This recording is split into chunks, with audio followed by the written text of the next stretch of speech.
Alright, hello ladies and gentlemen, and welcome to the SC2 Improved Team League Finals Day. We had a quick stream restart there because my microphone wasn't working for some reason. I think it was unplugged when I started XSplit, and so it went all a little bit funny, but so right now we're here and we're set to go into the SC2 Improved Team League Finals Day. It's going to be the way today is going to work is tonight at 8 PM we do have the live grand finals, which will be played completely live. But in the build up to that, over the next 4 hours, we're going to bring you both of the best of 7 semi-final matches, which is first of all going to be ESC Icebox taking on Vega Squadron, followed by Alien Invasion taking on AT Gaming. So we're going to start with the semi-finals here tonight and today, and build up to the grand finals, which again are going to be live tonight. At 8 PM Central European Summer Time. So we're going to build up to that, and we're just going to start here with the semi-final number 1, ESC versus Vega Squadron. I'm just, for a couple of moments here, guys, going to delay and wait and make sure 100% the stream is going to be online still, and coming back online. So just going to talk a little bit for a moment or two while I make sure that is coming back up and that everything is all set to go. So I'm already this is the SC2 Improved Team League after 3 months of competition. Here we are with 4 teams remaining: ESC Icebox, Vega Squadron, AT Gaming and Alien Invasion. A lot of people expected in the finals Vega Squadron and Alien Invasion. Again, the semi-finals have already been played, the final teams are set. But I'm not going to spoil anything on the stream for you. If you really want to find out, I'm sure you'll be able to find somewhere where you can find the results. But we will be broadcasting these semi-finals from the replays because unfortunately we weren't able to bring you these the casts live. So that's the plan again. ESC versus Vega to start, going into AT Gaming versus Alien Invasion, and we're just waiting for the stream to come back live again to make sure that we're all good. I got an ad on my own stream. Useful. So just making sure the stream is coming live again. So yeah, we should be good. I'm waiting for this ad to finish to make sure we're 100% ready and set to go.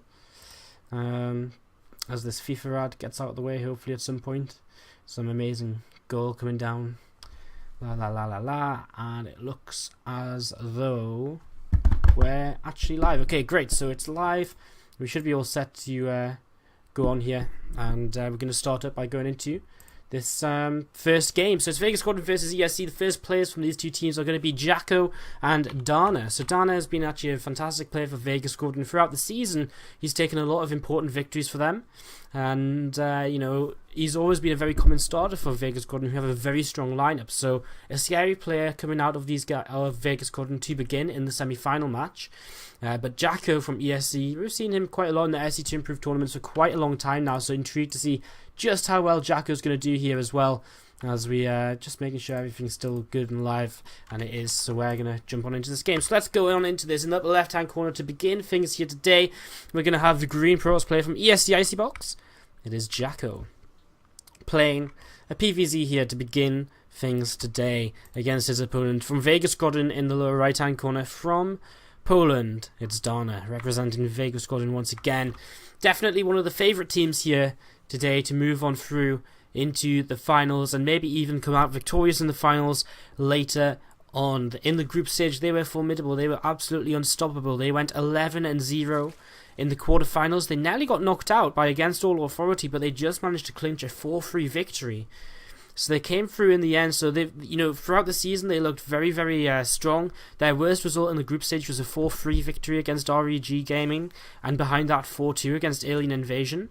So these guys have had such a strong season. They've been such a strong team, and then they kind of faltered a little bit in the playoffs, in the quarterfinals. So hopefully that's not going to happen again here today, and when it's that much more important, when it's the semi-finals now, not just these quarterfinals. So we'll be seeing how these guys do deal with the pressure as we have started up in this first game. Again, this is the first semi-final of today. It is the replay, best of 7 all kill. These games are from replays. Tonight the grand finals will be 100% live, and again that starts at 8 PM Central European Summer Time. Alright, so it looks as though both these players just heading towards their quick expansions here, and Jacko with the Nexus first, looking for a Forge expand with the low ground pylon, and throws down that Forge just now. Dana, again, his archery down just after his pool, and just a very safe standard expand coming out from him to start things off here today. And Overlord's going to come in and be able to check the natural and sees exactly what Jacko's going for. He's going to get all the information he needs, sees it's a Nexus first, followed by a Forge as well.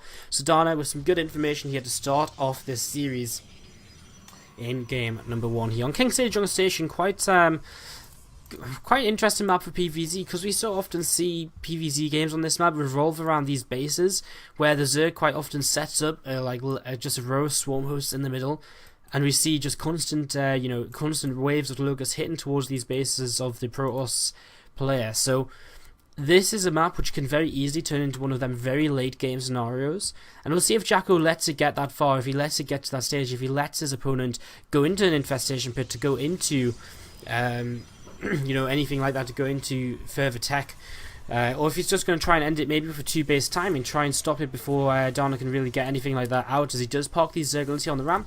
Jacko will cancel his second gateway there, throw down the cybernetics core, and just have a nice complete wall here ready to begin his early defending. So Dana just going to head back home right now with these few Zerglings. As you can see on the screen right now, he's actually just going to start scanning around with these, check for any probes out on the map. There is one probe down over here, which has just been out to spot this third base coming down, so Jack will get a nice little read on the timing of his opponent's third base, and that gives him a little bit of confidence that nothing too crazy is going to be coming his way either in the very near future here. He loses that probe down, a nice little scout with them Lings, has been able to pick that up there, and we'll continue on with these Zerglings now. So this gateway about to finish a Zealot, a Forge. It's not being used just yet. It has been used for cannon, but no upgrade just coming out of it just yet. That being said, Jack has only just started his cybernetics core, his warp gate on the cybernetics core there, so he's only just really starting to get into the flow of this game. He's really only just starting to get his gas to be able to spend if he wants to go for them upgrades. And well, Dana, he has this Zergling coming round and positioned at the third base. Just keep a lookout there. Stargate coming down for Jacko. So this is first real kind of tech choice in this game, deciding he wants to go for the kind of well, most likely some kind of Phoenix opener. It could be an Oracle, but probably expecting Phoenix. Stargate is always such a good way to open in PvZ, of course, because it has that. It means you've got that there later and some initial Phoenix, just in case your opponent goes into Mutalisks. And on this map especially, it's one of these larger maps where Mutalisk tech switches can be very viable. So having that Stargate up early and available to you in case that ever becomes an issue, then it's just an added kind of safety net there for you throughout the game. Because again, this map's quite nice for Mutalisks. You can fly around the base quite easily. It's quite wide as well, so the mobility of the Mutalisks can be very, very effective. And Overlord coming in here from Dana is going to be able to reveal this initial Phoenix coming out here from the Stargate. So he has a nice scout here. It's not like this would have been unscouted for too much longer. Jacko would have revealed the Phoenix quite quickly anyway, so no real big deal here. Don just starts up his first 3 Spore Crawlers, getting ready to defend, and he shouldn't take all too much damage from this. At the same time, he's coming to the main base with an Overlord as well, so really just timing things out here to make sure he's 100% sure about what exactly his opponent's going to be going for throughout this game, because, as a Protoss player, going up against a Zerg, you need information. All of the time you need information from the start of the game to the end, so that you know what's coming towards you, so you can prepare for it, and so you can react, because you are the reactionary race. So Dana is being able to react. He already got the Spore Crawlers down. He's just opted to go into a fairly fast lair with an Evolution Chamber, and Metabolic Boost coming up behind this as well, getting that Zergling speed ready, and we'll see where he goes from here with this lair tech. No Roach Warren just yet, so also fairly intriguing. He's not deciding exactly. He's not saying, right, I want to go straight into Roaches here in the mid game. He's making quite a lot of Zerglings, and maybe just a Carapace upgrade on this Evolution Chamber. No, he is actually going to go missile attack, so maybe a Hydralisk Den. Yes, Hydralisk Den comes down, so it's going to be Hydraling from Dana, which does generally lead towards that kind of Mutalisk tech switch we were mentioning a little bit earlier on, as these first few Phoenix do begin to come in, and they do pick off a few drones here, nothing too major, just a couple. And, always expecting these Phoenix to at least be able to do some kind of damage. These 20 or so Lings may be able to do a little bit here. Metabolic Boost is about to finish up. That being said, Jacket's got a pretty good idea this is coming out, because he's seen it all with these Phoenix. Does load up 4 Zealots into War Prism, and he is going to come down and head towards the natural and try and do some counter-attack damage as these links with Donna are on the other side of the map. There's that RO4 coming in here as well, so Donna may, and a Spire, so Donna's kind of all over the place with what he could potentially do here. He's invested in this Hydro Den, but at this rate, he might not even get the opportunity to use this, because he may just go straight into Mutalisks. Robo will be on the way for Jacko. This will be spotted immediately. Donna clicks on that, so he sees exactly what's coming up, and here come these first few Zealots here. Jacko taking his Warp Prism out of warping mode just to move it away a little bit further. And Phoenix coming in here as well, and well, they're going to get a single overall. He's actually going to lose one Phoenix to that Spore Crawler. These Zealots doing a good job here. They've taken down a Queen so far. Not many workers going down. The Lings coming back now. We'll be able to get rid of these. These Zealots are +1s though, so I mean, they're going to trade fairly well against these Lings nonetheless. And very slowly these Zerglings do get rid of these Zealots. More Zealots coming in though, so Jacko going to keep up this aggression right now. And we'll continue to do a little bit more. These Phoenix still trying to find a little bit of a way to, you know, do something. If you could kill these Spore Crawlers, that'd be great. But with some Roaches coming out here, it gets harder and harder for him to really be able to do anything here. And again, them Spore Crawlers just keeping them Phoenix away. Good number of Phoenix actually. Jacko's up on 7 Phoenix in total, and he's still building them. So he's going for kind of a crazy, you know, kind of really big Mutalisk play where, you know, you can end up in this scenario where the Zerg just doesn't have enough anti-air, and you can literally, if he goes for a few Hydralisks, you know, when he initially has 6 or 7 Hydras, you can literally pick up all of them and kill them so quickly, and then, you know, things kind of spiral out of control. So, yeah, Jacko here, he's going to move into the main base now. He's actually going to get force field on the ramp, and he's got 2 sentries in here, so he's potentially going to do quite a bit of damage in this main base.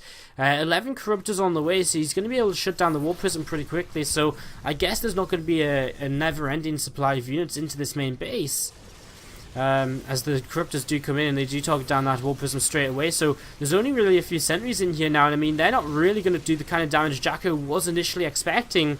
These Phoenix trading against these initial Corruptors doing an okay job, but they can't stay here forever. I mean, it takes them so long to kill off a Corruptor, and they're taking a fair amount of damage themselves. The Phoenix number already beginning to fall, and I mean, Jacko's just leaving them here. So these Phoenixes continue to fall as some Zealots are still working away on drones in the main base mineral line, but the Roaches are up the ramp right now. The sentries have been cleaned out, and everything else will get cleaned up here. Jacko only with 12 worker kills throughout the game, and with the amount of Phoenix he's invested into, and the and you know, having the Zealots in this main base, you would kind of expect that to be a little bit more. He does pick off an Overlord here. But after picking off this Overlord, he will just kind of head back for now. His third base on the way, but I mean, it's very late. He has committed a lot to that initial warp in. You know, that initial gateway pressure from the Warp Prism, from these initial Phoenix as well. And he hasn't really done all too much with that. So he's got a fairly late third base here. He had a 4th base, and yet Donna's just got a 4th base up. He's still on 70 drones, and now all Donna has to do is mass up units and continue to attack. And we have a bunch of Phoenix Corruptors already out, not many Phoenix on the map to serve as anti-air. This first Colossus is going to be absolute dead meat. It's going to die in a couple of seconds, and Jacko's actually already investing into Immortals instead, but there's just not the units on the ground here for Jacko to really be able to hold on. He's going to lose his Forge at the front here, so he's going to be stuck on 1-1 for quite some time. His Mothership Core may go down. In fact, it will go down. It does pop Proton Overcharge in the end, but so many Roaches on this natural. There's 2 Immortals out here. As more Roaches continue to stream forwards, these sentries are going to begin to fall. And well, Stalker goes down. These Roaches continue to move forward, and they're going to get a couple more sentries. And this first Immortal as well, this other Immortal will continue to try and deal out some damage. Can they take that down as well? I mean, Donna, he's just going to keep on trading. He doesn't care if he doesn't keep any of these Roaches alive or not. He just wants to do as much damage as he can, because he knows he's got a big economy behind us. He knows he can just remax. He's already on 150 supply. And it's actually going to be the Mutalisk remax, which we're going to see out of him. 13, 15 meters on the production tab right now, and there are the first few coming out here and starting to head across the map and getting ready to come into position and just, I mean, probably end the game. Jacko just doesn't have any anti-air anymore. After them initial Roaches came in 40, he's taken out all of the Stalkers, all of the sentries. There's, what, how many? 4 Stalkers? 5 Stalkers on the map right now, and a single sentry for Jacko to try and defend. And it's just not going to be enough, and these Spears are going to come in, and Jacko just cannot come back from this sort of position here. GG is called, and Dana takes game number 1 for Vega Squadron in this semi-final match between Vega and ESC Icy Box. Alright guys, so that's 1-0 here to Vega Squadron starting off, and not too much of a surprise, I would say. I mean, Jacko is definitely a solid player from ESC, but Dana throughout the season has just been so great. He's for Vega Squadron time and time again. He's come out and he's been this player who doesn't just take 1 map, he takes 2, sometimes even 3. So you know, Donna, he's a very strong player, and he's going to be very scary for ESC to try and take down, guys. So, I mean, that's, you know, it's a worrying play, and we'll see who ESC do send out next after we have a quick commercial break as I get this next replay set up and ready to go, guys. So this is the SC2 Improved Team League semi-finals. I'm Wardy, and again, we're starting off with the semi-finals as replay broadcasts here today, guys, and we will be building up to tonight's grand finals, which will be all live, and that'll be taking place from 8 PM Central European Summer Time, and that's in about 3.5 hours. So we are building up to that with the replays from the semi-finals, guys. We'll be back after a quick commercial break with game number 2 of ESC Icy Box versus Vega Squadron from the semi-final. Alright guys, welcome back here to SC2 Improved Team League Finals Day. We are currently broadcasting our semi-finals from replays in the build-up to tonight's live grand finals from 8 PM Central European Summer Time. How is everyone doing in the chat? Great to see so many people here and getting ready, getting set up, getting ready to roll. And of course the main event tonight in about 3.5 hours time is what we're all waiting for. So let's just continue our build up here as we head into ESC versus Vega Squadron game number 2. We just saw Donna take down Jacko in game number 1. The next player from ESC is going to be a Zerg player. It's going to go for a little bit of ZVZ, and it's going to be on Catalina as we do load on up into this game on Catalina. So let's just load on into this, guys, and bring up the screen so you guys can actually see what's going on. And without further ado, let's introduce our players. So the next player out from ESC Icy Box, can he bring them back to a 1-1 scoreline here in the semi-finals of the SC2ITL Season 2? It is Airs in the lower right-hand corner. I always have this issue with Airs or Aries name, you know. Is it Airs? Is it Aries? I don't know. You know, someone usually shouts at me because every time I say it wrong. So, so yeah, I mean, well, there you go. Anyways, so that's Ez down here in the bottom right hand corner. His opponent right now winning game number 1 is Dana, and we've just talked about what a powerhouse he is from Vega Squadron. Really great player, really solid. He's actually does so well in online cups. Go for SC2, he gets to the semi-finals and quarterfinals and finals even sometimes so often. He's a real powerhouse, and I'm actually surprised personally that he hasn't, excuse my dogs, I'm actually personally surprised that he's yet to qualify for WCS Challenger League at least. So so yeah, anyways, he starts up here, both players start up here with a very simple just pull first. And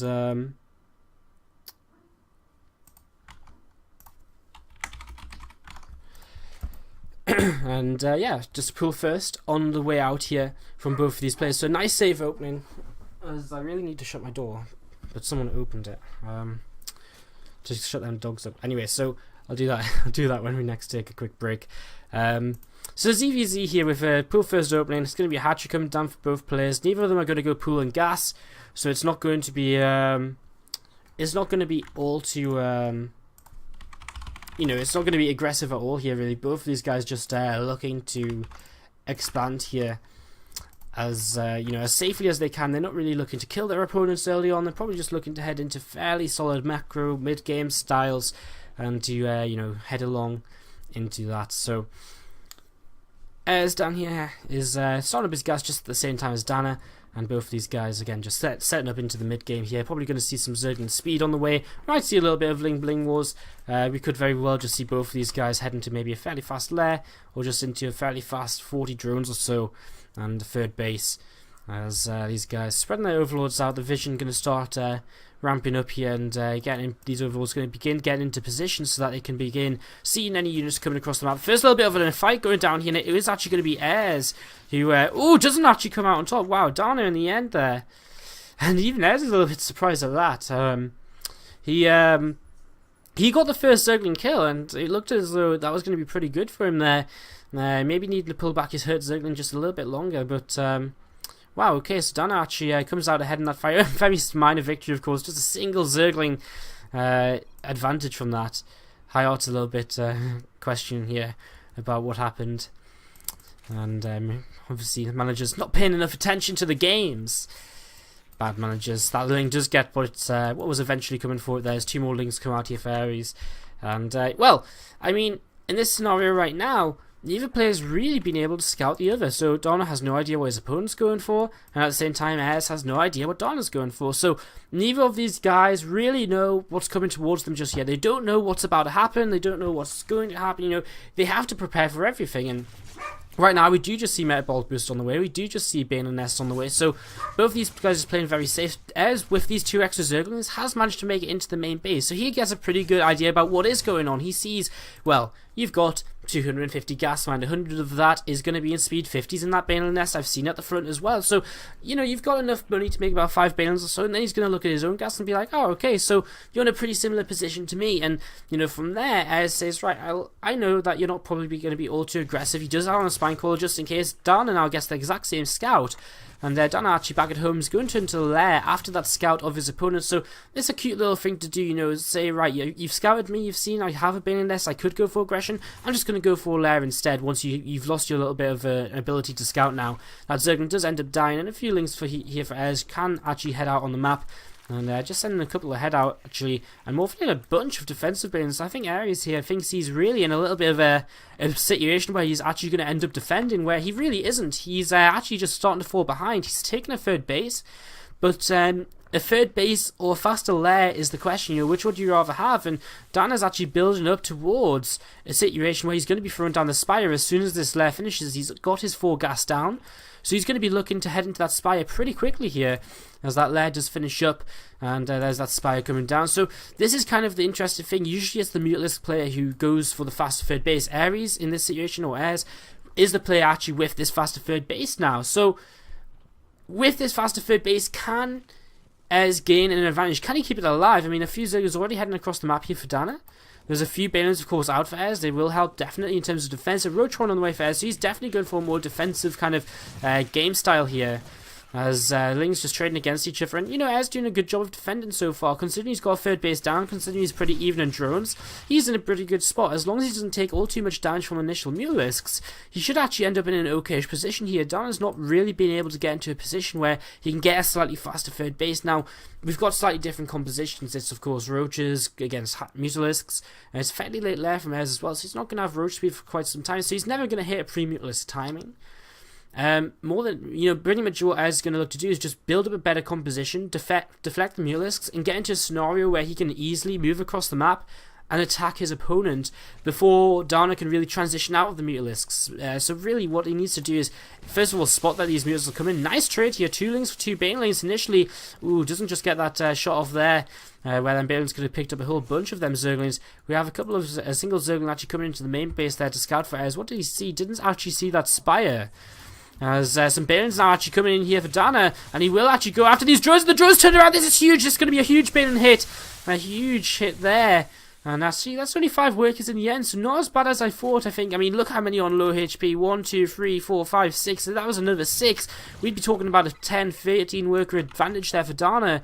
So very, very close there for Ez. Nearly going into a really, really bad situation, but just clinging on with a kind of last moment split as the meters do begin to come out here. Now they are spotted by these initial overlords, so Ez does now know they're coming. 6 spore crawlers on the way and beginning to complete, so these meters shouldn't do all too much, though there will be little areas like this area here where he is going to be able to pick up a few worker kills, and considering he's already 7 to 8 workers ahead right now, you know, every extra worker he grabs is another little bit of an advantage he begins to take as both of these players have their 3rd bases set up and begin to mine. Ez with a big round of drones just finishing, he heads up to about the 60 worker count right now.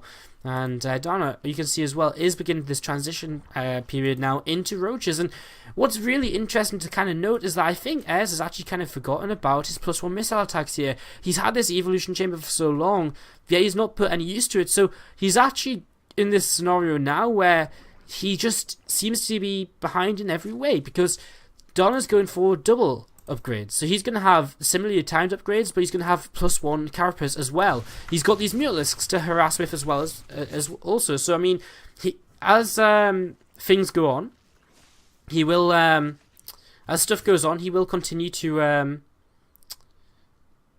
as stuff goes on here, he will continue to just do a little bit of extra damage with these Mutalisks. And as he does a little bit of extra damage, you know, he will continue to gain little leads here. And you can see, I mean, Ez is building up to build a lot of Roaches, or a lot of Infestors maybe even, as he's got 1.3k 900 in the bank. But he's fully supplied down, so let's see where he ends up once he does spend this money. That's going to be kind of the real tell. He's losing some more overlords here. And, I mean, let's look at the resources lost. It's, you know, it's actually fairly even. I was just slightly behind here overall.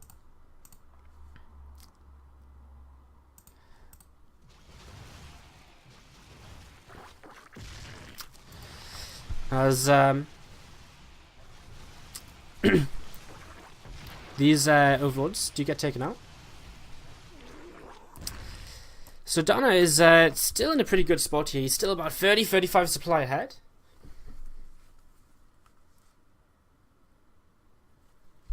And, well, there's a bunch of links coming over here, but they're going to get turned around pretty quickly. So Dana turns that around without much issue. And these links heading up the top side of the map as well right now. So it's just trying to find a way around to enter this now established 4th base for Dana. And that's a little bit a little bit troublesome to think about. A single bin in there does clean out the first few Zerglings, but this Zergling attack will get a fair few drones. So this is kind of nice, and may distract Ez for just a little while here as he does. Dana for just a little while as he does move forward. There's quite a few queens out here in terms of defense, and Ez's infestors are just starting to pop out, but they're going to run the first two. Going to run into some roaches here, some more coming out as well. But these roaches are actually very nicely spread for Dana. A nice little concave for him, and that means them fungals aren't really kind of hitting big clumps of units here. 1-1 against +1. These upgrades are fairly even right now as Dana continues to reinforce, and he might just break through right now. The Mutants went home to deal with that link counterattack. But he didn't need them here. Look at this. He's just continuing to push on through. He's actually in the natural with even more roaches. Infestors continuing to fall. And Ez is, well, Ez is just falling to pieces here. He's actually going to lose absolutely everything. Dana takes down all of these roaches. The queens are going to go down. There's mutants still in the sky. And he's going to breach the natural 80 supply advantage for Dana. And just little things throughout the game have really opened up Dana. Have really gotten Dana into a big advantage here.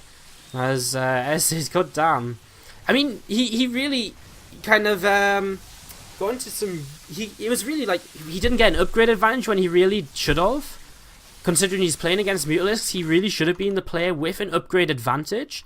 Yet he wasn't. He didn't have an upgrade. He started his +1 when Dana started double upgrades after opening with Mutalisks. So yeah, it was kind of. It's one of them games that was a little bit weird in all honesty.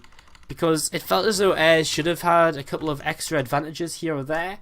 And he didn't. He's obviously messed up a little bit here or there. And, well, given Dana a bit more of an advantage than he really should have. And even Ez was, in the end there, wondering a little bit what exactly he was supposed to be doing. So, guys, we're going to take, once again, a quick commercial break here. This is the semi-finals of the SC2 Improved Team League Europe. When we come back, we'll continue on with these replays of the semi-finals. We are building up to tonight's live grand finals, guys, so get hyped for that. And again, that's 8 PM Central European Summer Time. How is everyone in the chat doing? Do you have a chat with me while we run this quick commercial break? As we have a message from our sponsor, Zowie Gear. And we'll talk a bit more about Zowie at the start of the next game. So, guys, we'll be right back after this quick commercial break. Don't go too far, 3 minutes, and we'll be back with game number 3 in the semi-finals of Vega Squadron versus ESC. Alright, hello guys, we're getting ready to go into game number 3 here, as it will be Goody versus Dana. And I'm just giving it a quick moment or two while we just make sure the ads have run out, so no one's going to miss the start of the game or anything. Hello to everyone in the chat, how are you all doing? Hope you're all doing well. Yeah, right now we are in the semi-finals between Vega and ESC. Again, this is not live. Usually, I genuinely despise casting from replays. It's one of my least favourite things. I think if you can bring a game live, why shouldn't you? However, due to circumstances, I think one day my power was out, and the other day I was at my dad was having a birthday party. It was his 60th birthday, and it kind of went on a little bit longer than expected, so I couldn't actually make it for the cast. So we actually missed both of the semi-finals, sadly, live. But now we're bringing you them from the replays, and yeah, we're bringing you them from the replays, and we're building up to tonight's live finals. The live finals will be, again, 100% live tonight from 8 PM Central European Summer Time. You're probably sick of hearing me say that, and again, that's in about 3 hours and 20 minutes. So we've got the rest of Vega Squadron versus ESC to get through before then, and we've got, of course, as well, AT Gaming versus Alien Invasion to go through as well before we get to that grand finals. Of course, the winner of each will be playing live tonight in those finals. Guys, we're going to jump straight on into this next game. It's going to be Goody versus Donna. The Panzer General himself is going to come out here and try and bring a map back for ESC, as they seem to be in a little spot of trouble, and we better go in game right about now, because things are getting just a little bit interesting here in this third map, Overgrowth. In the lower left hand corner we have the purple Terran player from ESC. It's Goody, who is opening it up with what would seem to be a 15 gas, or just a gasless expand, as he's not taking a gas for Reaper here at least. And in the upper right hand corner we have the blue Zerg player from Vega Squadron. It is Donna, who's actually opening spawning pool first. Now this was a 13 pool, so this is quite a fast pool, so this could really just be Donna straight away trying to get a few Zerglings out, move across the map, and trying to do a little bit of damage to Goody before you kind of really expect anything to be coming his way. So let's keep an eye out on exactly what, well, first of all, what Goody's going to go for. It is going to be that low ground. Well, it's going to be low ground? I assume so. I mean, is on 70 supply? Yes, it is. So it's going to be just that low ground expansion here, and 6 Zerglings from Donna shows that he's kind of reading Goody extremely well here, because these 6 Zerglings may very well force a cancel on this low ground expansion. So this is such a great play initially here. Goody may scout it though. He is going to scout. He's going to see these first 6 Zerglings in just a few moments' time, as this SCV is going to be running by these 6 Zerglings. So he sees these on the way, and immediately here he does have to react. What does he do? How does he decide to respond to this? Well, he's going to have 2 Marines. I think 2 Marines and maybe 2 free SCVs is what he needs to maybe turn this around. Let's see exactly again how he's going to deal with this here. One Ling has been turned away to be able to deal with this SCV. Whoa, Dan actually turns all the way around to get this SCV kill. Interesting. So he's not in a complete rush to get over here. You can see Goody's actually pulled SCVs now, so he is just looking to straight up fight this. Of course, the last thing he wants to do is to end up cancelling this expansion. That would be kind of really the end of the world for him. I mean, he'd be so far delayed on his economy then. 3rd Marine comes out, and Donna, I mean, he's winning so much from... winning so much, that's such a bad way to phrase it. He's doing so much damage here just by making these initial first 6 Zerglings. These are 4 SCVs which haven't been mining very long. That's like 20% of Goody's initial early game mining here, which just hasn't been mining for kind of half a minute or so. That's quite a significant amount, and that will kind of throw his build off just a little bit. That being said, I mean, this is a very economically focused build anyway, so it shouldn't matter all too much as he throws a 3rd CT down without even going into any gas just yet. So Goody, I mean, Donna, he does a good job here initially. It's a nice choice of build. In the end, it has worked out for him, I feel. He did do enough damage, even though he hasn't really killed anything. He killed this one SCV in the middle of the map, but other than that, he didn't kill anything. But I feel that worked out for him overall in the end, again, just because he forced them SCVs off that line for a little bit longer than Goody maybe would have liked to have them not mining for. As a 3rd hatchery comes up very quickly here for Donna as well, just continuing on with this aggression.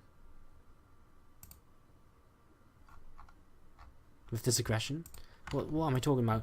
Donna just continuing on with this game by taking this 3rd base and continuing to head into big... What was I even saying there? Wow, I looked at the other screen for a second to check my expert was okay. I come back and I'm talking shit.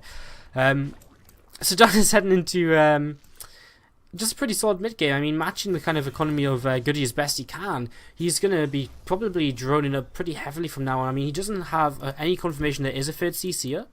He hasn't been in the main base at all. He's just assuming, based off of what Goody has done so far, that it's very likely there's a 3rd CC up, and maybe from the fact that there's not been any Hellions out just yet. So he's just going to keep on drawing. This 3rd base is going to finish up. He's going to be able to have the creep over there pretty quickly with these queens pushing it out. So he's going to have that 3rd base pretty soon. Factory and a gas coming down right now. This is actually his 3rd and 4th gas. So already building up into all of these gases so that, of course, Goody can start to get up his extra factories and go into the mech play, which he does so much adore.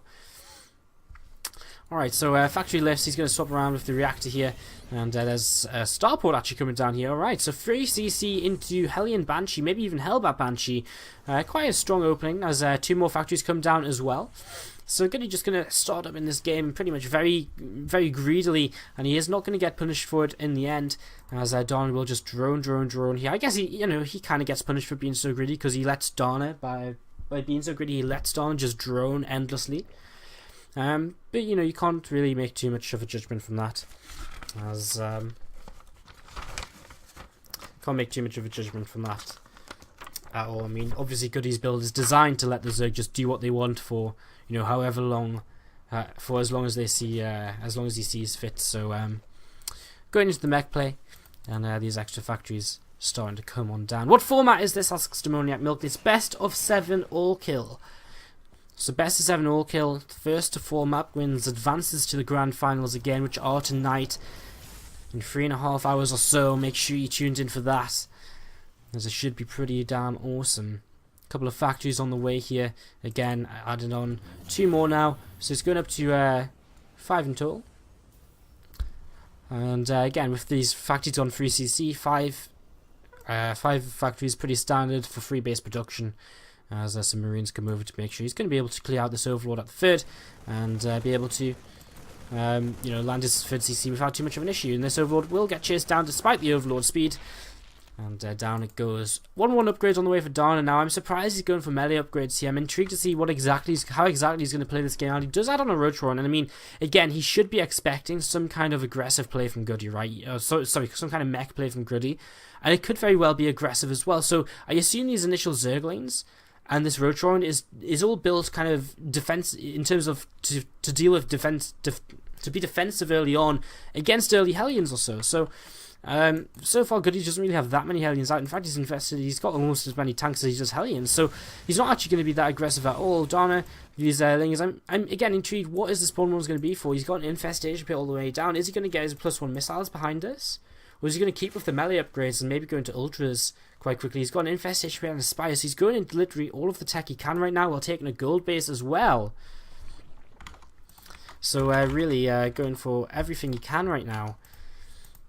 As these Lings, okay, so they're actually going to come into this 3rd base, but some units are here, and well, he's actually going to commit forward here. He reckons he can do some damage. He does get into the mineral line. He kicks off 1 mule. He's actually going to get all 3 mules, and that is actually going to be really nice here for Dana. So nice little pick off there, 3 fresh mules more or less, and Goody taking a little bit of economic damage here to start things off. And he's just going to continue building up here. 2-2 on the way. He's continued with these melee upgrades, which does still interest me. Hive on the way very quickly as well from Dana. So I think maybe he is just going to go into this straight up ultras play. So this is what's been kind of my question all game long. What are all these melee upgrades for? You know, it's usually against mech, you see the swarm host, but you generally see roaches to back them up and to kind of buy time to build up your swarm host count. But it's been melee upgrades all the way through. So Dana, he's basically heading straight into ultralisks, it would seem, here, especially with this fast hive, and he may even go for with that spire finish up. He may go straight into this great spire as well. Maybe go straight into a bunch of broodlords. Now broodlords aren't as great, of course, as they used to be. So they aren't as great as they used to be, and we'll see exactly how. We'll see exactly if he does go for that. He's starting up his flyer attack, so it looks as though he may very well. I mean, second spy as well, so it looks as though he's got the potential to go into Broodlords and Ultralisks. It could be either or. He's got a lot of money banking up, 2.2k, 1.2k, really taking advantage of the passive style of play coming out of Goody. Adrenal glands on the way, so he's going to continue committing to Zerglings. And Ultralisk Cavern on the way as well, so it's going to be these Ultras initially, Pathfinder glands as well. Dan is literally getting absolutely everything possible here right now, as Zerglings do begin to swarm across the map with a fair few roaches as well, turning away from these Hellbats here initially. The creep is insane, actually. I've just kind of looked at the minimap, and all of a sudden we can see there is creep all over the place here from our Zerg player. That's going to help him a lot in terms of slowing down any kind of push across the map from Goody, as he doesn't actually commit too much further forward just yet. In the chat, Chloette and Kurt asking if this is a replay. It is a replay, guys. This was played last week. We weren't able to cast it live, so we're casting it now from replay in a build-up to tonight's Super Live Grand Finals. Not too much going on here, just a few Vikings picking off some Overseers. Missed fly attacks continue to come up here. That second spire about to finish too. Goody really investing in a lot of command centers now. He's got 1, 2, 3, 4 extra command centers past his third base, as these Vikings continue to fly around and pick off a few Overlords here, there, and everywhere. So Overlords continuing to fall. And Dana continues to sit, or just kind of on the edge of his creep, continue to push this forward here with these two queens. Goody, you can see he's not really interested in kind of moving out at all. 18 Corruptors on the way, so I mean, here is the play. Dana's going to go for the Broodlords, and I assume after the Broodlords he may try and remax on Ultras, and that's why he's already got the Ultras cavern up, so you can start upgrading from there, get chitinous plating, etc. I mean, he's literally just doing whatever he wants. He's basically got so much time in this game. As Goody just move out with a few Marines here. They're going to get cleaned up pretty quickly. And yeah, +1 fly carapace on the way. 2 more starports coming down. Goody has been scanning a little bit. He's seen the Ultra Cavern. He's seen this spire here. I don't believe he's seen this spire over here. There's not actually a greater spire up just yet. So there's a ton of corruptors. Yeah, there's a ton of corruptors, yet no greater spire. So that's intriguing. 18 corruptors and no greater spire. Surely that's a mistake. Is there something I'm completely missing out on? No, there's a greater spire. I can't help but feel that that has to be a mistake, right? You don't just make 18 corruptors and then start your greater spire. So a little bit weird. Donna really can't do anything all too much for now then. Interesting. Goody is actually maxed out, and yet he's still just kind of sitting on these 3 bases. He's really taking his time here in terms of just doing anything. I mean, there's nothing too wrong with that, but he does need to begin dealing with this creep so he can move over here and, you know, take his expansions. These two overlords, these two fours are going to do an okay job. Another Hellion run by here. The first one was shut down fairly successfully. These are morphing into Hellbats right now. 3 roaches and a handful more lings. Should it be enough? Goody is scanning all over the place. He's just trying to find the army. And yet, the corruptors are all kind of hidden in the back here. Again, the Great Spire still in the way. More command centers being added on by Goody. As he does on siege, he does begin to move out. And with the number of command centers he has, he'll be able to keep on scanning, not to clear up the creep, but to also just always check what is ahead of his army as he continues to move forward. This creep tumor line is finally being dealt with. So, finally shutting down some of this creep. Some more scans coming down, and the rest of these creep tumors will now fall. So, Goody will finally be able to take his gold base here. A bunch of Vikings out already. They're going to, of course, be great against this initial wave of Broodlords. And what a passive game we have as Don just expands to the extra expansions now. Really just stockpiling his gas. He's on 6k minerals, but not much gas at all as he has just started 12 Broodlords and a bunch more Corruptors. Goody, Goody, Goody. What is your plan? How do you deal with this sort of play from the Zerg? The playstyle which is just play as passive as you can and just go... Like, just wait for you to do something. Like, what is Goody's overall plan here? I mean, he's actually not even continued to upgrade. He's actually gone into Ravens now, which is interesting. I mean, Ravens are very, very strong. No one's ever going to disagree with that, especially if you can get a high amount of them. As Goody begins to sacrifice some SCVs. I mean, he's on 83 SCVs. He really doesn't need all of these, so no surprise at all to see some of these being sacrificed here. And just kind of actually having trouble finding something. He actually does spot the Broodlords now, so he knows what's coming his way. Let's have a look at this units tab. What is in here? 12 Broodlords, 13 Corruptors, 6 Infestors. This is one hell of an army. But if all of these Corruptors go down, you know, there's nothing to defend these Broodlords really. I mean, yes, there's these Infestors, but they're only there as support units as well. So these Broodlords are all of his army right now. One single push to move forward. And Goody is forced to unsiege here initially. And, well, he actually does not ever make it to this gold base. As Dana shuts him down almost immediately right now. This command center is going to be forced away. Scans coming down, just continuing to look and assess the situation. We're thinking he doesn't have enough anti-air just yet to deal with this. Only 8 Vikings. And, well, 6 Ravens is pretty good. He's going to have 3 more Vikings popping out and 4 more 4s. So he's just buying time. He isn't in any kind of major rush. He is, okay, losing some an orbital command. But he's got plenty of those to go around. You know, he's not in any major rush for this. He actually does come forward now. And we do see Hunter-Seeker missiles coming down. Fungal growths on the Ravens as well. So they're getting caught. Boom! All the Broodlords taking a major amount of damage as Corruptors, Vikings coming forward, fighting against these Corruptors. These Broodlords on such low HP, but there's a lot of Corruptors continuing to come forward here.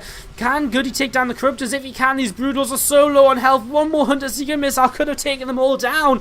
4s as well on the ground coming forward, and it looks as though these Broodlords may end up being chased away. Don has got a bank behind us too. 8 more Corruptors, 3 more Infestors on the way, but the Broodlords are going to start falling here, and Goody is going to turn this fight around. He's going to do this. I think he's going to win this fight, definitely.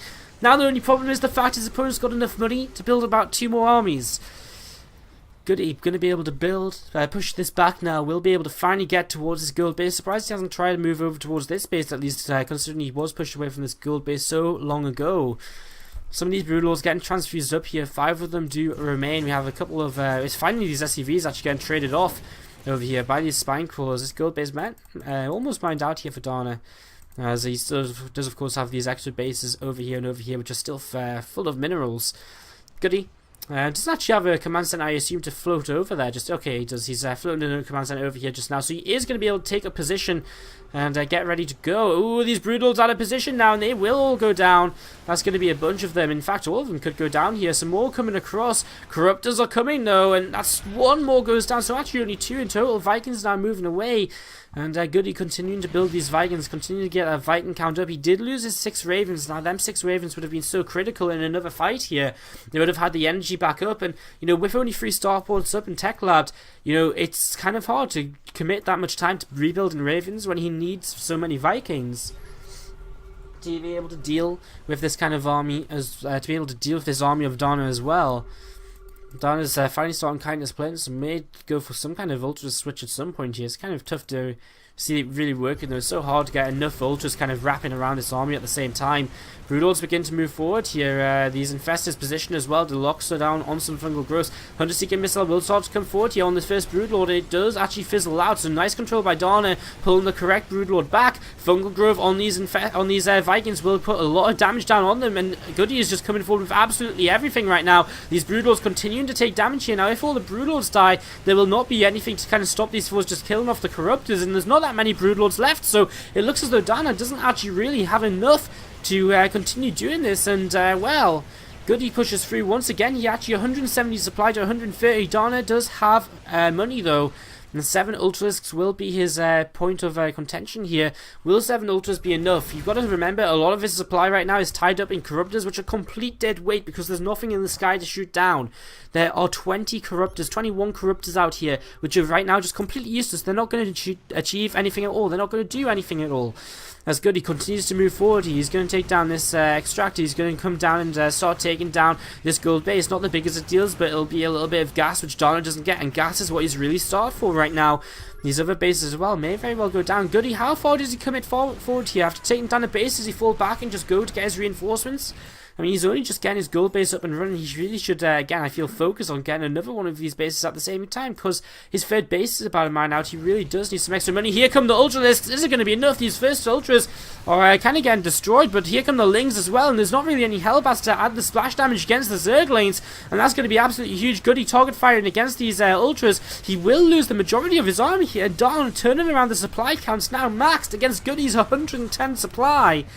And Donna doing a fab job, but not really that much left on the ground to really be useful. But he does have money to morph in some more Broodlords once again, and you know, having lost all of them fours, Goody's army is not going to be anywhere near as good as it was just moments ago. Some Zerglings coming forward here. They were going to walk into a planetary fortress pretty quickly.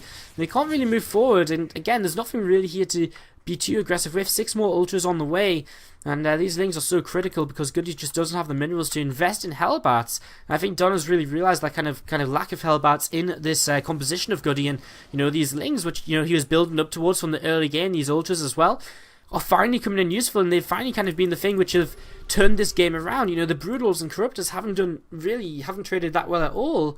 But it's the Ultras and Lings which have really kind of the tech switch, in all honesty, which has really caught Goody a little bit off guard and a little bit unprepared, as he tries to just create a wall off here to buy some time, stop these Ultras coming up towards him, or at least be able to funnel them through. The Ultras are going to change direction just a little bit now, heading over to the right hand side with these Zerglings, and they may very well come down this right hand side and may try and come up this direction and avoid this kind of wall off which is coming down here from Goody. And in fact, that's exactly what's going on right now. 3 Broodlords being added in as well. Broodlord's actually going to be really good in this sort of position, because without anything kind of to fight in this area, these Broodlords can just kind of sit over here very safe, and you know, fours of course can't chase them, so they're going to be able to just sit and attack this mineral line, which is, I mean, mining out very quickly anyways. And another Broodlord being added in here. Interesting to see Goody's still only on 2-2 despite being now 27 minutes in this game. And, well, these Broodlords moving forward here. Donna's even got this base up and running. I mean, he's had this base for quite some time, but now he's really actually starting to mine from it to keep his mineral count high. He sends some Zerglings over to this bottom right base, just trying to stop this going up as long as possible. Some Hellbats here do stop this. I think that's maybe a... Yeah, I think the Vikings coming forward there to try and pick off a Broodlord or two. As now the Broodlords do take this position on the high ground, and the tanks are just going to kill their own his own SCVs. Things are going to wrap around here and just go and, well, think about coming in to this position. Ultras as well. And you be very careful about where they do come forward. It's going to be a hard fight to pick for Donna. Goody's definitely in trouble. I mean, if he can't establish this base to the bottom right, then he's really going to start hurting in terms of money. He's on he's on no money. He hasn't got any gas. He's got 400 minerals. He is maxed out, so he's kind of got one army, but still, Donna's got so much money. And you can see he's just traded inefficiently throughout the game, but he's had more money and more economy throughout, so it's just been, well, it's just been so much, he's been able to be less efficient, and I think that was kind of his general idea from the start of this game. We sit here right now waiting for kind of the killer move, as some ultras do come in from the left hand side. At the same time, these ultras are kind of just sitting down to the right, not doing all too much. These ultras don't do anything at all, so more infestors being used, being made to replace them. Donna's yet to remax here, as these ultras get killed off pretty quickly too. I mean, that's about 30-40 supply he's just thrown away. And these are the kind of fights Goody can definitely kind of rely on to bring him back into this game, especially now he will have 5 bases up. He has been the more efficient player. If he can shut down this base and take this for himself as well, I mean, he's definitely in the winning position. As Dana again, kind of struggling on gas. 15 more Corruptors, 13 more Broodlords. That's going to take us to what? Okay, so 17 and 15 altogether. And again, it's going to be the formidable air army. Does Goody have enough? What's Goody actually got? 17 Vikings and 11 Fours. I mean, it doesn't really get much better than that for him. So, I mean, maybe still even enough here for Goody, who is beginning to move over here. He will begin to shut down this gas and to shut down this base altogether. And at the same time, though, this is going to be Donna's opportunity to come forward here and attack onto this planetary fortress once again. This hatchery is going to fall pretty quickly, but again, Goody has to turn around and come fight over here. He's unsieging his tanks right now, as this planetary fortress is under siege from the sky. Goody, can he hold on? Well, I don't think. I mean, it doesn't matter that he loses this base, maybe for the gas, but he's got this base down here, which is more important. So it's not the end of the world right now. He is going to come forward here. You think he's just going to go for it. The fungal growths are going to be pretty critical in this fight. Infested Terrans going to start coming down as well. Tanks and Hellbats and Vikings from the south as well. Huge fungal growth on some tanks and the Vikings in the south. Is it going to be enough? Can Goody push through this army which has been coming towards him? Is there going to be enough? I don't think there is. I don't think the units are in the correct positions. I don't think you can actually get enough damage onto the Corruptors. There's so many Corruptors here, and Donna continues to push on forward. He continues to push on through. The tanks are dying off, and Goody's actually nearly on below 100 supply. 100 and now 96 supply against 180. Donna still with money in the bank as well, and he does push through here. Goody GG's, and wow, Donna takes us to a 3-0 advantage for Vega Squadron. Well, ladies and gentlemen, Vega Squadron, they are unbeaten so far in the league. They haven't dropped a single match. They went 11-0. 11-0 in the group stage. They won their quarterfinal match 4-3 against All Authority, and here they are, maybe about all kill ESC Icy Box with a 4-0 from Donna. 3-0 right now, guys. What more can you say about that? I don't really know. Alright, guys, so once again, this is the build up to the live grand finals here tonight, the replays of the semi-final matches of SC2 Improved Team League Season 2. We're going to once again take a quick commercial break here as we load up Game 4. As I load up the replay for Game 4 and go grab myself a drink.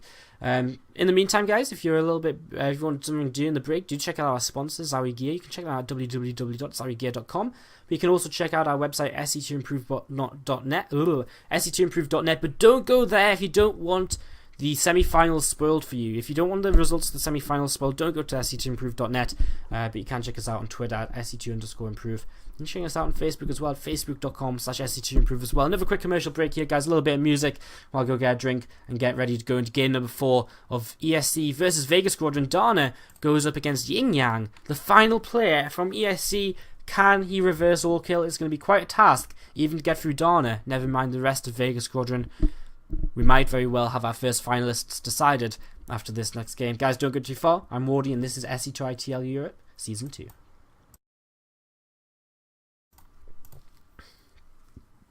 Alright, guys, so just give it a couple more seconds, make sure our ads are done running. And we're going into game number 4 now. I mean, amazingly, this could be our last game of the first semi-final, as ESC Icy Box send out Yin Yang to try and reverse all kill against Vega Squadron. First he has to go through Dana, which I mean is kind of a scary proposition in itself. I mean, he's playing pretty fab today, and well, I mean, Goody did have chances in that game. He definitely did have opportunities, but when you let a Zerg just get that far ahead, I don't know, I really feel Goody needed to try and just push out towards his 4th base a little bit sooner. And once he got his 4th base, maybe even take a 5th base a little bit sooner. Once that gold base got denied for a little bit longer, you know, I really feel like there was slight opportunities for Goody, which he wasn't able to quite capitalize on. So right now, Vega Squadron 3-0, and Donna is still out here playing, and he is going up against Yin Yang in this game number 4. Guys, we're casting from replays. Our finals will be live tonight in 3 hours' time. Straight after this semi-final, we'll be casting the other semi-final, AT Gaming versus Alien Invasion, which should be pretty fantastic as well. So do make sure you check that out, because that should be, again, pretty cool, pretty awesome. And yeah, so right now, let's jump into this next game, Donna versus Yin Yang, as we try and see whether Donna will get his all kill, or whether Yin Yang will be able to put a halt to it, as Yin Yang is in the bottom left-hand corner, and we jump to the top right to see the early pull from Donna from Vega Squadron taking shape. I guess I should probably talk less and look at the game a little bit more. 6 Zerglings come up and on the way here. Whoa, look at this from Yin Yang though. He starts with a Forge first, and that is just potentially one of the better starts you can get, I guess, against an early pool. That being said, he's pylon blocking the natural, and you know that's not really where he wants to spend his money right now. He comes up this ramp, he's going to see these Zerglings come out, so immediately here he sees the fact it's an early pool, and we'll be able to start turning around. Oh, well, cancelling this pylon. I would hope he cancels this pylon. I guess maybe he leaves it up just because it will block for quite a while, because the Zerglings are all on the other side of the map. And yeah, this is actually going to end up being quite good for him. He's actually just going to try and wall off here. This is quite a narrow ramp, and with his Forge coming down first and no Nexus up, it means he can actually wall off very quickly here. I think that's a complete wall off for him. So Don is not actually going to get any damage done at all with these initial 6 Zerglings. He can try and break through, but it's just not going to be in time. And I mean, he goes for the gate with the most surface area on it, but unfortunately it's the one with the most health, and Cannon's going to finish up. He just has to move away, and Donna doesn't achieve anything here with his opening on Foxtrot Labs. And well, he will now begin starting to try and break through this backdoor entrance. So he's going to try and come through a different way into the base here of Yin Yang. And Yin Yang, is he aware of this? I mean, he's just out of range for them rocks quite right now, so he doesn't actually see this or hear this just yet. But he does now come and check, so he knows there's a possibility, and he sees that this is actually starting to happen. So he'll be aware now that he probably wants to start building up towards a wall over here, or some kind of defense in this location. And yeah, he's just keeping an eye on this, checking how many Zerglings there are just there with this probe, and seeing how far along that is. He's actually got a probe hidden up here as well, maybe going to be used later in the game. Put a quick proxy pylon on the map or so, as the wall does begin over here for Yin Yang. So does he just wall? Does he just add a cannon? I guess, I don't know if he has time to just add a cannon on. I mean, this debris is falling pretty quickly here. He's currently just now as that, so he may actually end up with Zerglings in his base, even though he's seen this coming like for quite some time.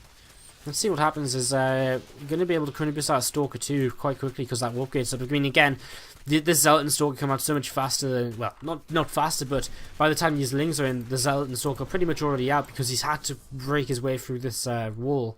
So this pylon's actually just here to create a wall here, a little bit later on. He will just fall back for now, puts Zealot in the corner so he can trade as efficiently as possible. Stalker about to pop out. And once the Stalker pops out, he'll be able to try and begin the defense on this pylon of his. And ooh, he gets his a little bit surrounded here, but the Zealot and Stalker should together be able to do enough here to turn this away, and the Zerglings do go back home. So 3 Zerglings die from this early pool.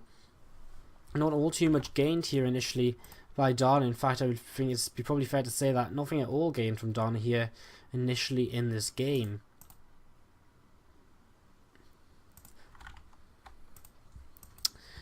And third base on the way for Donna as well behind this. So Donna's still actually playing gasless right now. May go for kind of a big queen play. We've seen that be a little bit popular lately. So may see a bunch of queens coming out from him. His Protoss players throwing a robo facility down. +1 as well, so let's see where he goes with this. I mean, all the time is kind of thrown off here, of course, because it wasn't a Nexus first, it was a Forge, and then a Gateway because he was defending from the early pool. And of course, Donna's timings are a little bit off because he is playing with that early pool as well. So we'll see what exactly we're going to see out of Yin Yang, because he's going to be the player who really does dictate the next few minutes of this game. Is it going to be an aggressive play? Is he just going to get an observer out and head into a kind of macro game, go towards the third base? Oh, it's going to be a warp prism. So he is going to be aggressive here. And quite often this kind of Warp Prism play can then lead into some kind of Immortal boost, because you can try and do some damage in the main, and then you come across the map with 3 Immortals you've Chrono Boosted out afterwards. So we could be building up to that. He could just be going for a little bit of harassment to buy himself some time to then macro up into a 3rd base as well. You know, there's a lot of different possibilities here, but all we know for certain right now is it is going to be this Warp Prism to begin with. And there's a sentry out, and well, these Zerglings nearly see that Warp Prism. I mean, Yin Yang has to be very careful. I mean, of course, the longer you can keep this hidden, the better. This Overlord in the main base isn't going to spot anything. I don't think he's going to get far enough into the natural to see the anything either, and he doesn't. So, this Warp Prism is completely unscouted right now. RO4 just beginning here for Dana. Yin Yang is actually about 30 supply behind 30 supply behind his, I mean, he's not, I guess he's 18 workers behind. The Zerg drone production just going absolutely crazy.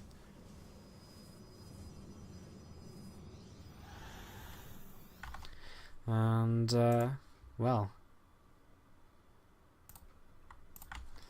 here we go. First 4 Zealots coming in towards the main base. No sentry.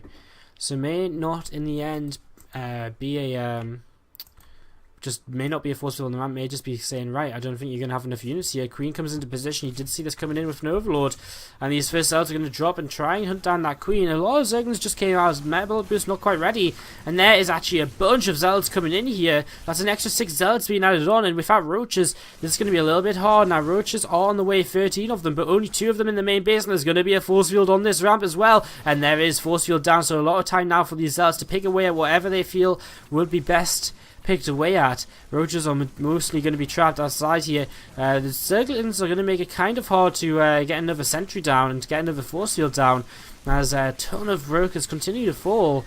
And Warp Prism is just going to end up escaping, and he's just going to trade against the Roaches as best he can. Would it be nice to maybe pick up a few Roaches and a few Zealots and go towards the 3rd? He's just going to warp in here anyway. In fact, he ends up cancelling that. And whoa, 19 workers killed. Not so bad actually for our Protoss player. 19 workers killed is pretty good going, in fact, and he's going to get another one here as well, so that's 20 in total. That actually brings him up to 47 probes against 51 drones. So considering now back at home he's starting to get Immortals out, these Roaches aren't going to be much of an issue for him. He's actually getting a 2nd Immortal on the way too. Hallucinate a Phoenix just so he can scout around, make sure he knows exactly what could be coming his way. And yeah, looks as though he's well, pretty well set for this game in all honesty. I mean, moving forward here with this Phoenix, he comes across, and again, there's not really actually anything for him to see just yet. Tunneling closes on the way, and Burrow as well, so that's interesting from Dana. Maybe trying to, maybe trying to do a J-Dong against Deer and have all them burrowed Roaches and wait for the Protoss army to walk on top of him and then pop up with everything. It's actually going to be a 3rd base just coming down for a Protoss player though. So Yin Yang just expanding here, getting the Immortals out just for safety more than anything against the Roaches. And, I mean, he still has an opportunity to push, right? He's got 7 gateways built. Yeah, 7 gateways built, so, I mean, he can if he wants to, push.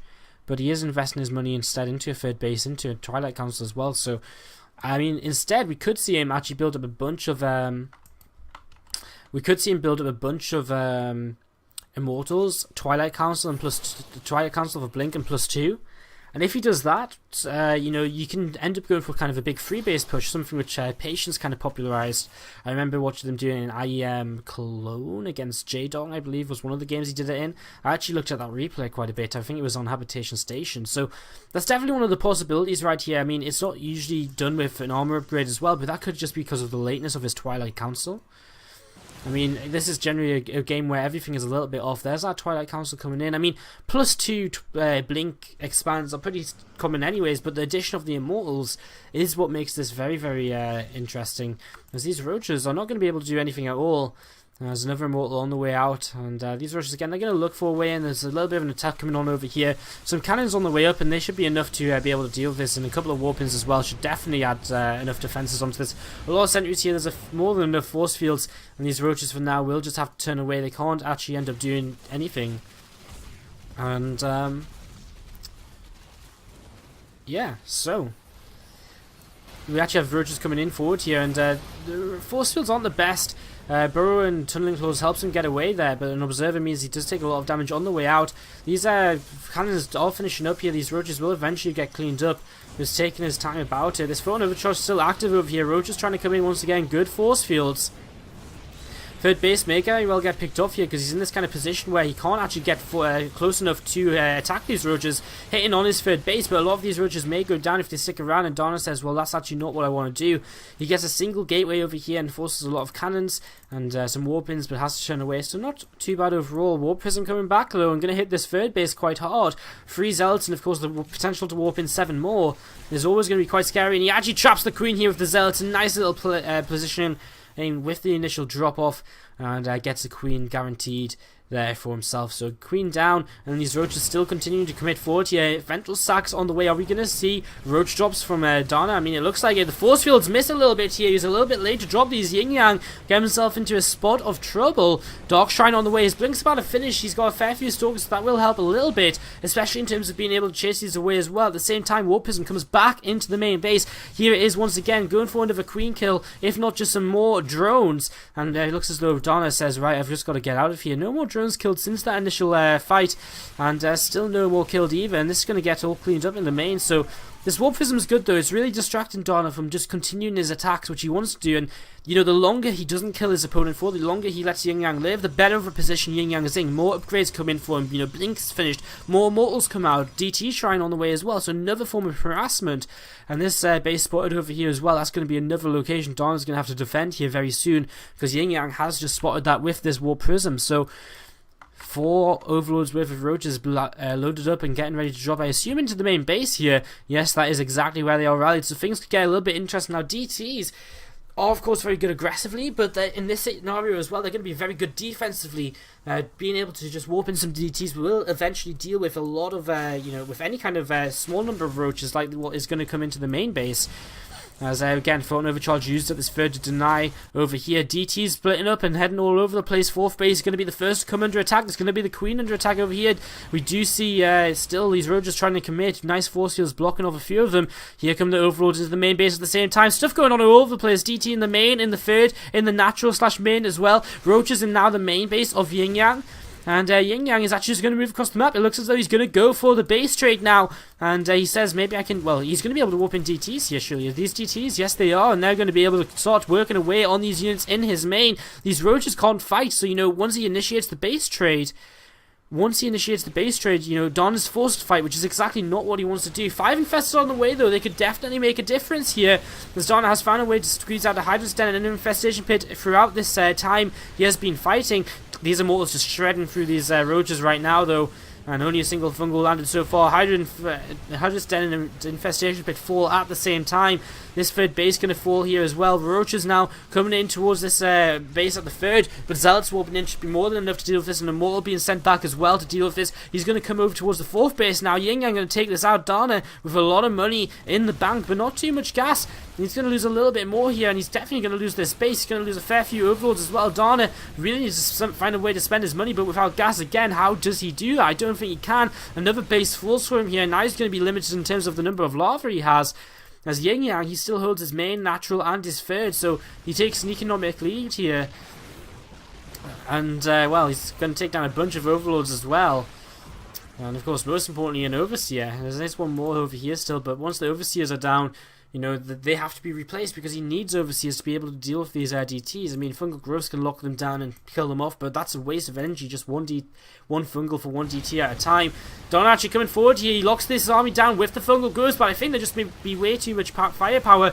Blink forward with these stalkers. It will help actually these Immortals survive a little bit longer. And look at the firepower on these Immortals. How many kills have these got? 13, 18, 12. These Immortals just keep on powering through, and well, I mean, there's nothing on Yin Yang's side of the map anymore. He's actually on a 63 supply advantage, and Yin Yang looks as though he will end up bringing ESC back into this best of 7 all-kill series in the semi-finals of the SC2 Improved Team League Season 2. These are the few stalkers behind here. His blink's off cooldown. Now it's, sorry, it was on cooldown. Now it's off cooldown. He just blink away here. War Prism still available in the main base if he wants to keep on harassing. May just run with a couple of DTs. Maybe even just some Zelts could be good right now, because, I mean, Dana kind of struggles just in terms of number of units. 13 Roaches, 7 Hydras, single Infester, 2 Queens. You know, he's really, really struggling. 39 drones against 54 probes. And really right now it's just Yin Yang taking an opportunity, taking a moment to regroup and get ready to go again. And once he goes again, it's going to be a victory for him. Surely there's no way that for Dana to come back in this game. He's only just re-established his third base, a fourth base about to finish up as well. But surely Yin Yang won't give him that much time here, as we just see this big +2/+1 army. 7 Immortals, a ton of Blink Stalkers. +3 on the way, but he's not going to wait for +3. He doesn't need to. He's just going to come forward here. The War Prism's still alive from early in this game. You know, this game started off with this War Prism doing killing off 20 workers. And, you know, he's utilised it throughout. He's kept it alive, which is very important. And here we go. One last fight here. Can there be a defence for Dana? I, again, really heavily doubt it as Yin Yang pushes forward. This is going to die in, what, 1 shot? 2 shots? 2 shots, and... well, he just evacuates to the side. He's just going to buy his time, wait as long as he can. He's Hydra's getting caught a little bit as well, though. And now fighting from 2 different angles as he tries to just take one last fight, tries to survive for a little bit longer, but there's just no way anymore. 80 supply against 170. Blink forward, GG is called, and Dana leaves the game to give ESC their first map in this best of 7. And, well, it's not going to be a whitewash here in this semi-final. It will be at least a little bit of a fight, as ESC Yin Yang sought the potential for a reverse all-kill. Long way to go though, 3 more players to go, and the next player from Vega Squadron is actually going to be Mizu. So a Terran player, meaning that it's going to be a TVP, and the map will actually be merry-go-round. So guys, I'm going to once again take a quick commercial break, a quick video from our sponsor, Zowie Gear, and when we come back, it'll be game number 5 of our first semi-final here today. Mizu versus Yin Yang from Vega Squadron versus ESC. Hope you guys are enjoying. Again, this is the replays of the semi-finals, building up towards tonight's live grand finals in 2.5 hours time. Guys, don't go too far. We'll be back here very, very soon.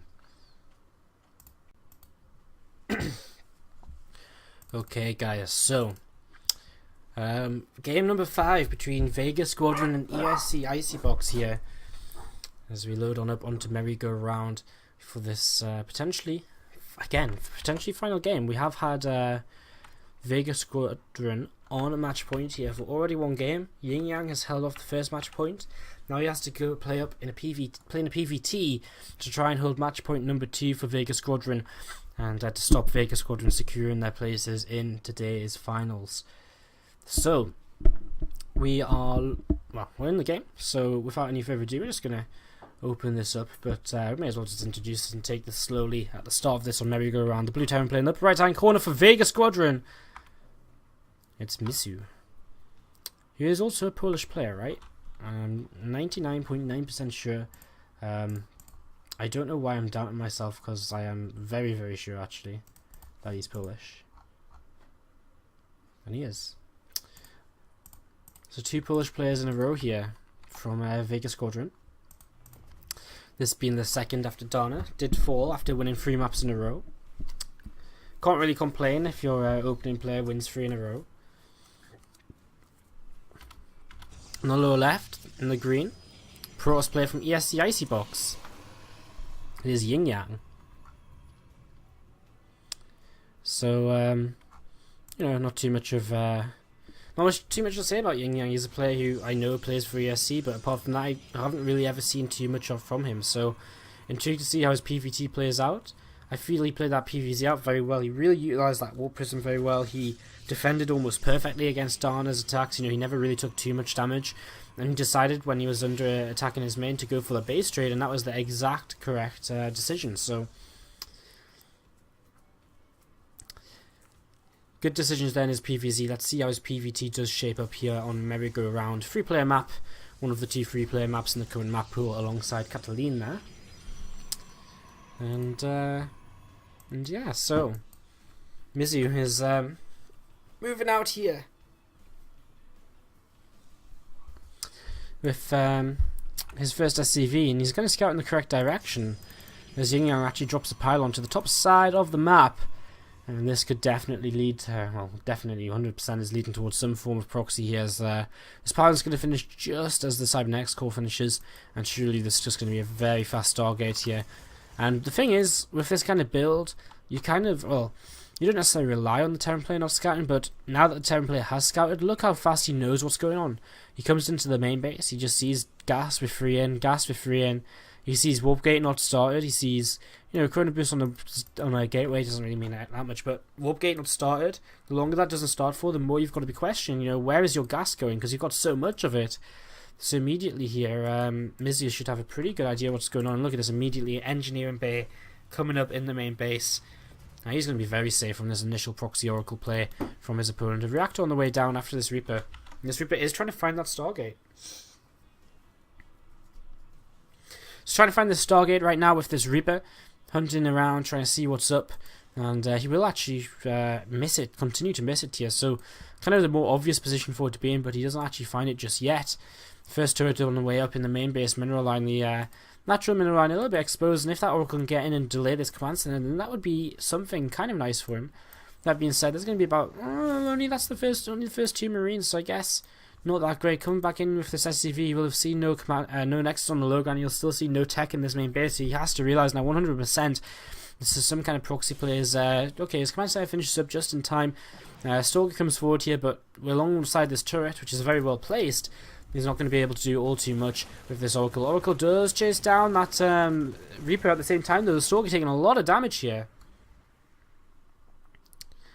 Vega asks, asking, the manager asking blind counter. It's not a blind counter really. I mean, he didn't scout the Stargate, but you can make a pretty good guess at what it's going to be, of course. As you know, he came in the base, he didn't see all too much else.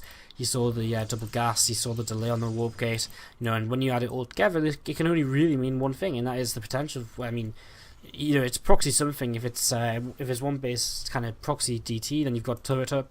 If it's proxy oracle, you've got turret up. If it's blink, then you're probably just going to slap yourself in the face and be like, what the heck is this? But you'd have a lot more time to prepare if it was going to be blink anyway. So another oracle on the way here. That's going to be actually the 3rd oracle. So we're seeing just a continued build up here from Yin Yang, continuing to build up towards what I assume is going to be some kind of bust, because with 3 oracles you're really committing to kind of this early aggression, and he may just try and, well, okay, sort of a robo facility as well, so I guess no, just once these 3 oracles are to keep being active on the map, he's going to be able to use them for detection against this factory play with this Widow Mine coming out. Once the starport finishes, well, the starport has finished, once this medevac finishes, we're going to see some kind of mine drop. Almost 100% certain that we're going to see some kind of mine drop here. As Mitsu not yet using this engineering bay for +1. Instead, of course, spending his gas on the factory, on the starport. And Mitsu now feeling safe enough to actually move down to his low ground. So both these guys just continue to build up into the mid-game now, really starting to get into a bit more of a standard composition, at least for Yin Yang. And we'll see Mizu, of course, starting to head into his stab, his combat shields +1, and general bio play very soon here as well. So, so yeah, an SCV on the way out here for Mizu, and just from his natural, which has now landed. His turret's finished up here, so it's all safe, and he does actually begin to boost across the map from medevac. So with 3 oracles, I mean, they should be able to clean up the majority of things if they're in position. And well, one of them's coming around the right hand side of the map. There's actually 2 over here. In fact, there's still going to be 3 over here in the natural expansion, so he's actually still going to be able to fight off things pretty well, unless they kind of fly headfirst into mines. This oracle in the main base looking around, trying to see what it can do. These oracles just missing this army, which is continuing to move forward towards the natural of our Protoss player here. Doesn't actually have energy for Photon Overcharge just yet, and that could be very, very devastating as the first mines do burrow. And this mothership core is going to go down before Photon Overcharge can be used, so this is pretty critical. I mean, now we're talking about mines and marines against literally just some oracles, and this is going to be some pretty major damage going down here. Initially, this first mine does go down, doesn't go off on anything in the end, and he does actually just end up lifting up here and getting out, and oh, the mine just doesn't go off there, and all of these units will get cleaned up, so kind of saved by the last moment there by these oracles returning. And just like that, Yin Yang is able to come back home, defend, and to quickly turn this around, but that was very, very close. As Missy was very close, just picking off a ton of workers there, so You know, committing to all of these oracles, though, it may have saved him for now, but it does delay this robot bay. I mean, we're talking about no Colossi coming out until at least the 13-minute mark. And that means that's very late splash damage. I mean, Stim's going to be done for ages. We're going to have a lot of medevacs on the map, and +1 as well. Terran's going to have a long time to try and get in here and do some real damage, as he does get in and just snipe off a single worker there. Overall, a fairly even trade here, there, and everywhere. Both players have ended up killing a fairly substantial number of units of each other. And no combat shields. I think that's a bit of a mistake, because he's got double tech lab barracks landed on both the tech labs, unless it's actually finished. No, it hasn't. So, bit of a mistake to not have combat shields on the way. He actually doesn't have enough gas right now, so whether it's just part of his build to wait for combat shields, or whether he just didn't add his extra refineries on as fast as he maybe should have. It's all open to interpretation. A second starport and a 4th and 5th barracks is very interesting as well, of course. I mean, he's going to build up to a huge Viking count very quickly. He has just scanned. What has he seen? As a double drop actually comes into the natural, and not all too much to help defend here. As Stim comes down, the oracles are completely out of position once again. We're going to see a fair amount of damage being done, and picks up, does get out with both the medevacs. I was just saying beforehand, what did he see with the scan? He sees the robo base. So the second starport, he's going to have a lot of Colossi here very quickly. A lot of Vikings very quickly. With a ton of bio coming out of 5 barracks, this is more than likely going to be some form of SCV pull very quickly in this game, abusing the fact that these Colossi are very, very late to come out on the map. And yeah, well, let's see exactly how this is going to go down. +1 about to finish here. I mean, our Pros player does have an upgrade lead. As drop heads off over to the left-hand side. So I think these drops returned home. Yes, they did. So these 2 drops from the natural have come back home now for Misu. As this drop coming towards the main base here. Wanting to get in, these oracles should serve as a pretty decent defense here for Yin Yang. As the supply is still staying very, very even. And still no sign of a third base for our Terran player. He's not even starting to +1 armor just yet. As combat shields is now finally on the way again. I feel he's really kind of let that slip a little bit. I think he really actually wanted that a little bit sooner, but he's just kind of forgotten about it. This medevac turned away pretty quickly. And doesn't really achieve all too much, and vision is cast upon it. So not going to be able to see not going to be able to do anything useful with that for a little while, as of course the Pros player will just be able to track exactly where it is. First Colossus, second Colossus I think actually is now about to pop out. So 2 Colossi, adding on 4 more gateways, that takes us up to 7 in total. Blink on the way as well. Is this going to be a push? No, surely not. He's adding a second forge, so no. He's just going to slowly move towards his own third base here. But, I mean, he's got to really be careful. I mean, 5 Vikings right now for our Terran player, with making 3 at a time. Well, he's just making 2 at a time right now, but he has the potential to make 3 at a time. He's actually a little bit supply blocked.